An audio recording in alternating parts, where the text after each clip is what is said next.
Can you tell us a little about what is it to be an immigrant in the US, an undocumented one, or maybe sort of in that twilight zone? Both personally aware, but I'll try to give you an answer that's not so self-centered and just kind of talk about different things that I think are universally valid. Um, there are so many what the migration scholars call push factors and pull factors that define going to a country, and people are coming for many different reasons.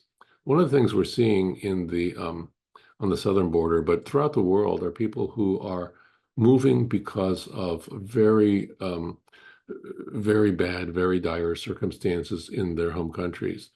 Um, this could be war, this could be famine, this could be climate change that causes environmental displacement. They're from China, they're from Senegal. I mean, they're from many countries around the world. Okay, so I think the push factors are very much growing. I think that many immigrants, though, ultimately come to the United States.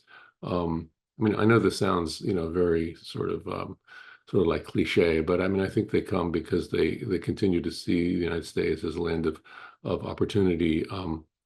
I think that and that can be economic, that can be cultural. I think the United States is home to many diasporic communities, the language of the immigrant generation, and they become native English speakers and often don't know the other language.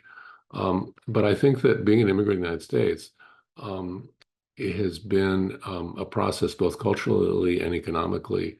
This is interesting. You asked me a book. You asked me a question I wrote a book about, so it's hard to give you a short answer. But let me just say this in closing. I think that the immigrants come to the United States, in my experience, with a strong sense of hope and a strong sense of time that that the parents will realize that maybe their skills or their education is not recognized to the full extent.